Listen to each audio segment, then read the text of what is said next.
لا تنسوا أبدا هذه منطقة البيت الحرام، هذه منطقة مكة المكرمة.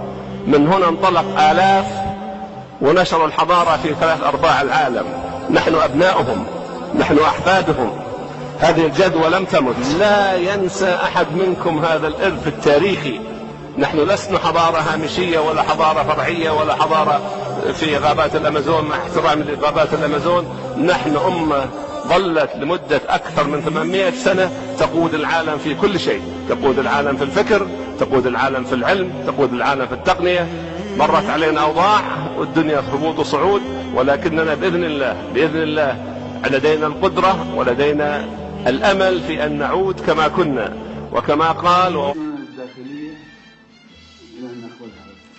السعودية سنة 90 احتوت 250,000 كويتي. السعودية سنة 90 شالت إسكان المعذر بالرياض وسكنت فيه عوائل كويتية.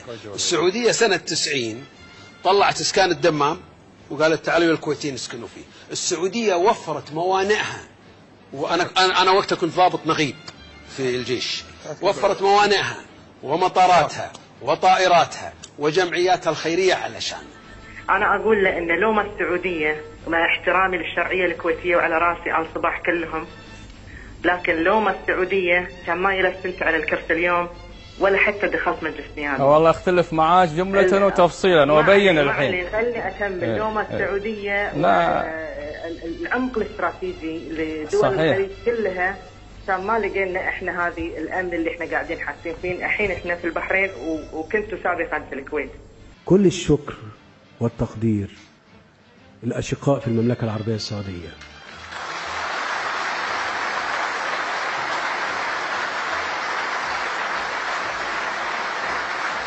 خلوني من فضلكم أوجه تحية خاصة لجلالة الملك عبد الله اللي قام بأقوى تحرك منذ عام 73.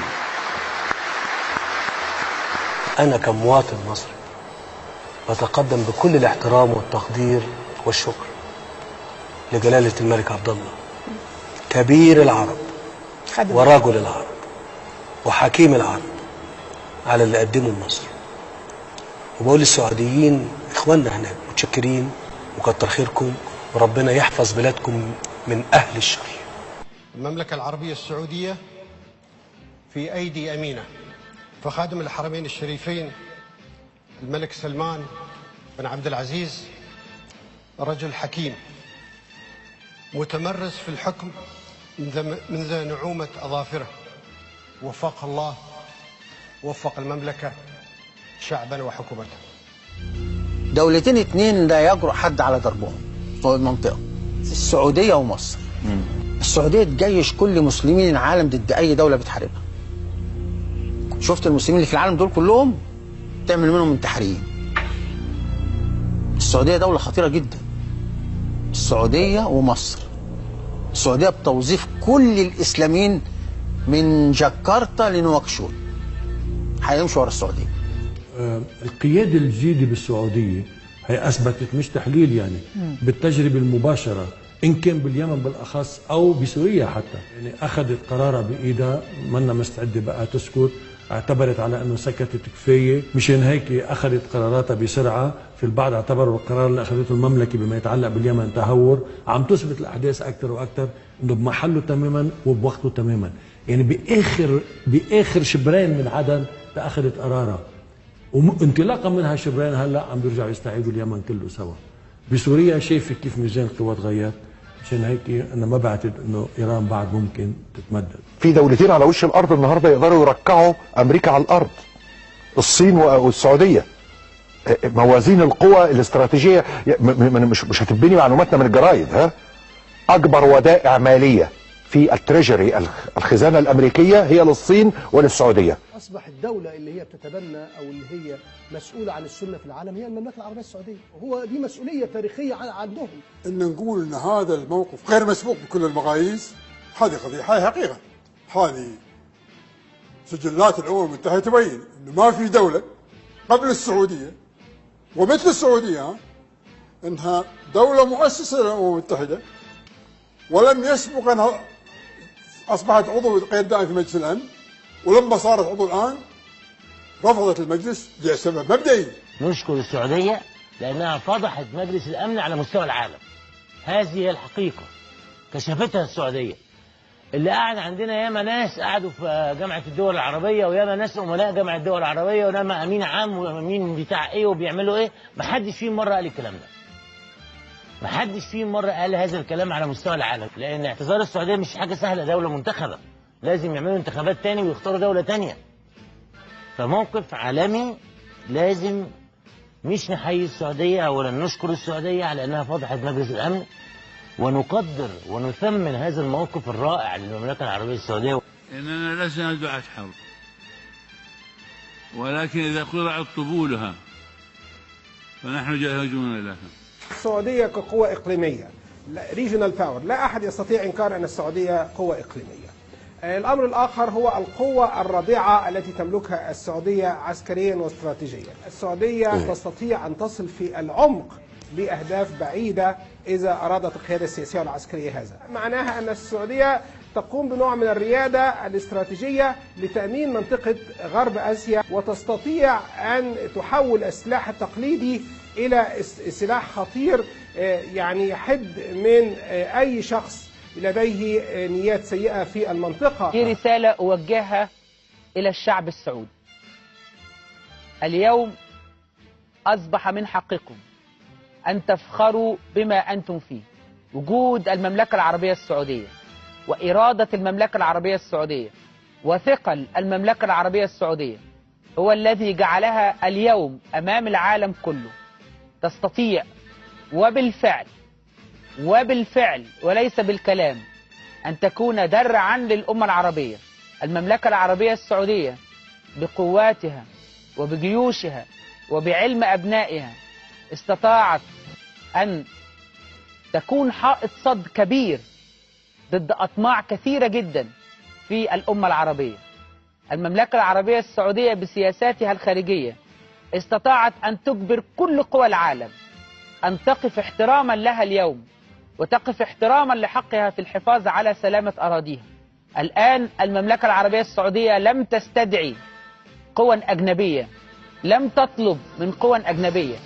100 طائرة سعودية في الجو يقودها 100 طيار سعودي عرب من أصول سعودية تعلموا وأنشأوا أجيال جديدة. ترى من فترة طويلة ما شعرنا بالفخر الحقيقي لكوننا خليجيين وعرب مثل ما نشعر فيه اليوم. سووها عيال السعودية. يعني مو بس الأمريكان قادرين على قيادة تحالف للقوات المسلحة بهالعدد، إلا السعوديين بعد قادرين ونص، وهذه مصدر فخر واعتزاز. لما شفنا موقف المملكة العربية السعودية من منع وزيرة خارجية السويد من إلقاء كلمتها في الجامعة العربية قلنا بيه صدق حركة قوية، لكن اللي شفناه عقبها كان أكثر، لأن تبعها سحب السفير السعودي من السويد ومنع 100 سويدي من أصحاب الأعمال من الدخول للسعودية. صار اعتذار من ملك السويد، والبرلمان السويدي يستجوب وزيرة الخارجية ويطالبها بالاعتذار للسعودية. تقول له والله اعتذرت، لكن سكروا التليفون في وجهي. إننا لن نسمح بأي مساس بأمن الخليج. أي دولة خليجية أمنها خط أحمر بالنسبة لنا في المملكة العربية السعودية. وأعتقد أنك تذكري ما فعلته وما قامت به المملكة العربية السعودية عندما حدث غزو الكويت في عام أعتقد 86 أو 87. اخترقوا الأجواء السعودية مرة ومرتين وتم إبلاغهم. في المرة الثالثة أسقطنا طائرتين. أنا يمكن يعني أقولها وأفتخر بما أقوله الآن. أرجو من الإيرانيين أن لا يختبروا قوتنا، أن لا يختبروا قوتنا. نحن قادرون بإذن الله على التصدي لإيران إذا حاولت زعزعة منطقة الخليج. منطقة الخليج وأمن الخليج وأمن دول الخليج خط أحمر بالنسبة لنا، لا نقبل المساس به بأي شكل من الأشكال. فأرجو أن لا يختبروا قوتنا. مواقف السعودية لن ننساها. المملكة العربية السعودية هي العمق الاستراتيجي والشقيقة الكبرى لحماية دول الخليج. مصر والسعودية هم جناح الأمة العربية. نتذكر موقف الملك فيصل في حرب بعد حرب 67 رغم العلاقات لم تكن على ما يرام، والنظام السياسي المصري يدرك هذا في وقت الملك، في وقت عبد الناصر، في وقت السادات، وفي وقت مبارك. طبعا كانت العلاقات يعني في اوجها. في وقت الاخوان حتى لما ارتكبوا خطيئه لحق السعوديه شفنا وفد عشان الواحد يبقى منصف يعني.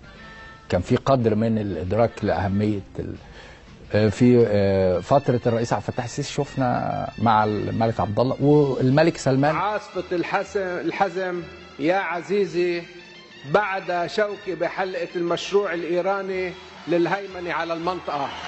جاءت عاصفه الحزم وانا اقول كعربي نعم انني افتخر بهذه العاصفه انها القرار العربي الاول ربما في العصر الحديث المعاصر. تحية للملك سلمان بن عبد العزيز القائد العربي بعدما كنا في الوطن العربي نبارك ما يقرر لنا في الغرب.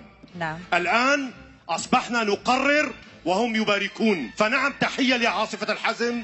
أيها السادة، ما كانت اللهفة في مكان مثل لهفة قلب العربي للكرامة والعزة، وقد انتهكت كما لم تنتهك من قبل، ورأينا الرايات البيضاء تسقط واحدة تلو الأخرى.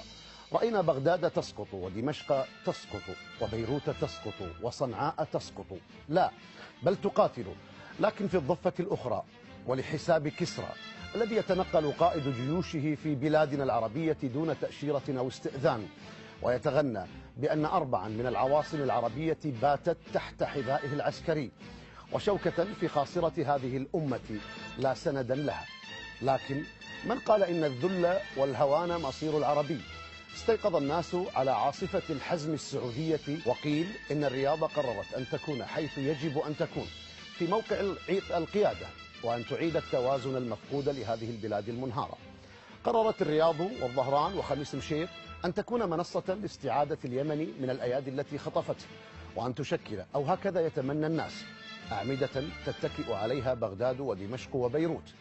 وقررت السعودية الجديدة أن تلتفت لأمنها ومكانتها الحقيقية، وتعيد تشكيل تحالفاتها، وأن تفعل ما يمليه عليها الواجب الوطني والعروبي والإسلامي. وتغيرت مجريات النقاش، لم يعد هناك وقت للتفاهات والترهات والنكايات والتحريض وصغائر الأمور. هذه المنطقة إما أن تحافظ على نفسها وثباتها ووحدتها، أو ينتهي كل شيء. أقول بكل ضمير مرتاح إن عاصفة الحزم التي تقودها المملكة العربية السعودية هي لتحرير كل مستقبل العالم العربي من براثن السطو الإيراني على كرامته ومقدراته وخيارات شعوبه. الجيش السعودي بالفعل قادر على مواجهة داعش دون أي كلام. لديه قوة جوية لترتيبه 25 ضاربة. نعم. لديه قوة جوية ضاربة وقوة أرضية أيضا ضاربة وأسلحة حديثة ومدربين الجنود، بالإضافة صواريخ طبعا موجود منها رياح الشرق يعني إذا أردت. لكن هذا طبعا في حرب مواجهة الدولة. فالجيش السعودي قادر. هل لدينا كوماندوز؟ نعم لدينا كوماندوز على مستوى وزارة الداخلية وإلى الحرس الوطني وإلى الجيش. القيادة السعودية بقيادة الملك سلمان حفظه الله قيادة حيوية ومدركة التحديات، والدليل على أن اليوم نحن في مشروع سعودي لتحالف إسلامي ضد التطرف، والنتائج إن شاء الله بنشوفها قريب. اسمع ما نقوله وهذا ما نعتقد به، ولكل مسلم يعتقد بأن هذه أرض الوحي والقرآن، أرض النبي وآل البيت والصحابة. مملكة آل سعود نعم التي هي وحدت العرب، مملكة آل سعود التي خرجت من العائلية ومن العشائرية لكي تكون دولة الإسلام والعروبة. مملكة آل سعود التي قامت بخدمة الحرمين الشريفين، لذلك يقال له خادم الحرمين الشريفين.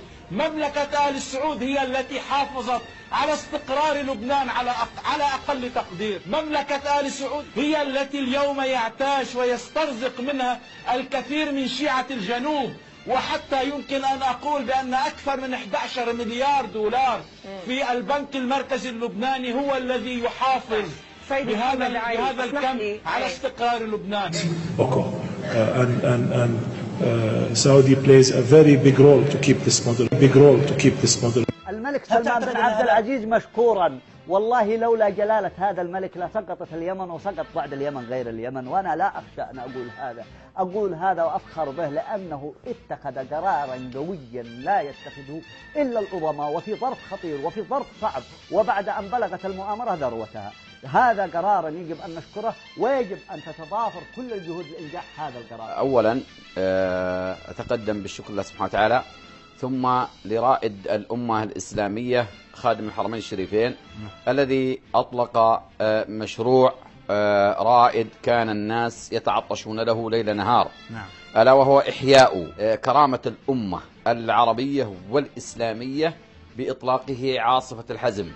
ونحن اليوم ما عدنا نفكر في الحوثيون والصفويون في اليمن، ولكننا الآن أنظارنا تتجه إلى جزء غالي من الأمة العربية والخليجية محتل تحت قبضة إيران، ألا وهي دولة الأحواز العربية المنسية.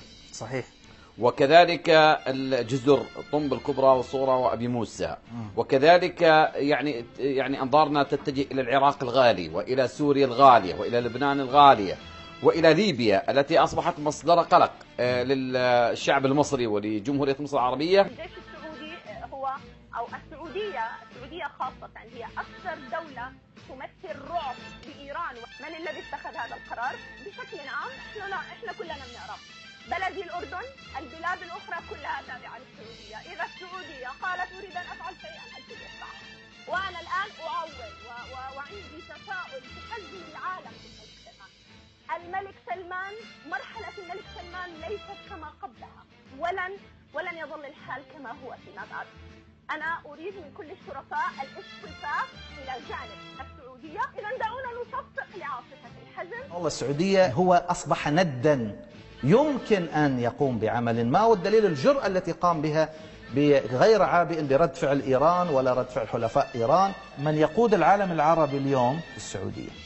نحن الآن يعني الجميع العرب يعترفون الآن بأن هناك قيادة واضحة للعمل العربي وبشكل بروفيشنال، بشكل مهني، بشكل ذكي. السعودية تقود العالم السني وتحاول أن تعركه.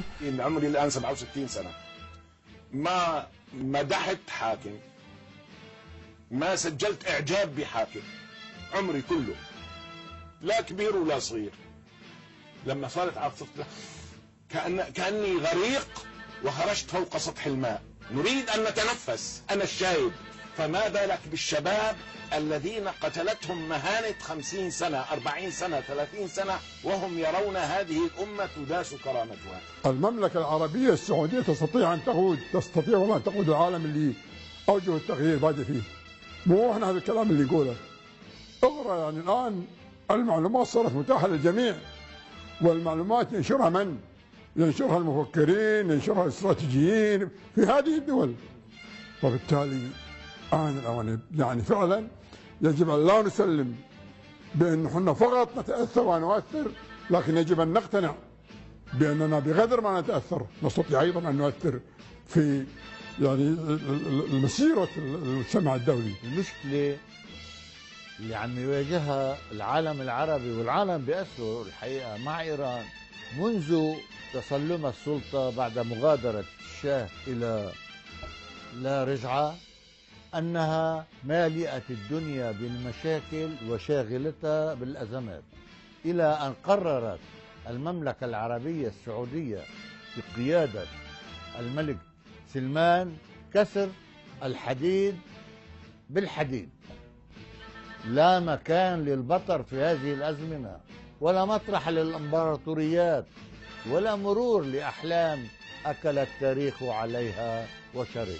خلصت هيدي من زمان. إذن والحال هذا كان لابد من الاتكاء على المثل القائل: ولا يفل الحديد إلا الحديد، ولا يردع الغرور إلا القوة، ولا يضع حدا للانفلاش إلا إشهار مئات الطائرات المقاتلة ومئات آلاف الجنود الجاهزين. على مين؟ على مين يا سيدي العارفين؟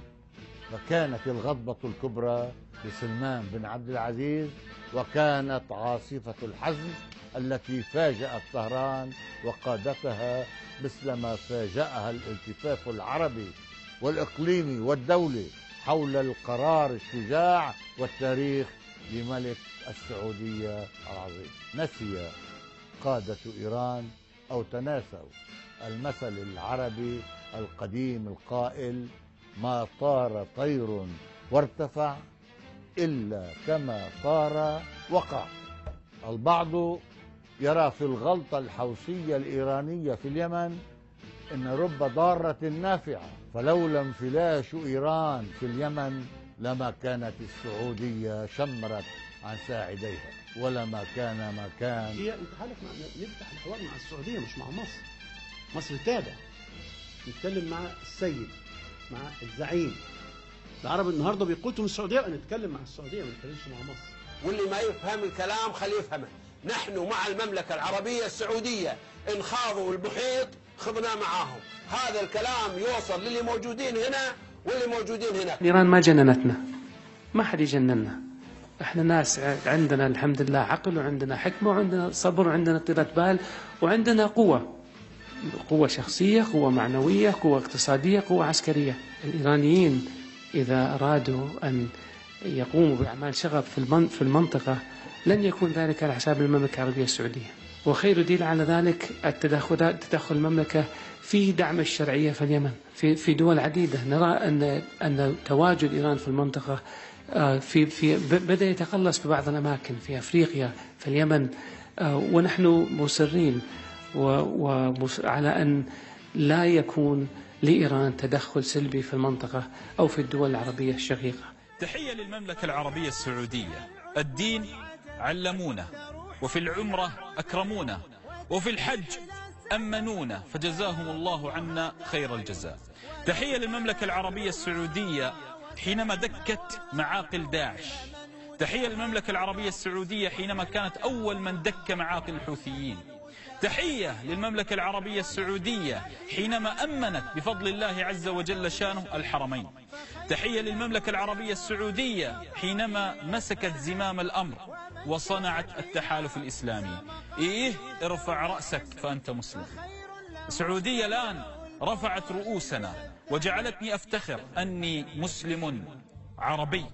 السعودية الآن قامت ما عجز عنه العالم. أرعبت كل متطرف، فطاب ممشاهم وطاب سعيهم وطابت أرضهم وطاب كل من حلق فوق أجواء السعودية وكل ما نبت في السعودية وكل من وطأ على أرض السعودية. حفظكم الله يا أهل المملكة، افتخروا فدياركم عامرة، ودياركم هي الأمن والأمان. افتخروا فأنتم مهبط الوحي. افتخروا يا أهل المملكة فأنتم جمعتم الأمة الإسلامية في التحالف الإسلامي. افتخروا، من حقكم أن ترفعوا رؤوسكم وتفتخر وتقول أنا سعودي أو أنا سعودية. افتخروا، والله العالم بأسره ينافسكم على ما أنتم فيه من الفخر. لهذا حبذا لو أن العالم بأسره سعودية.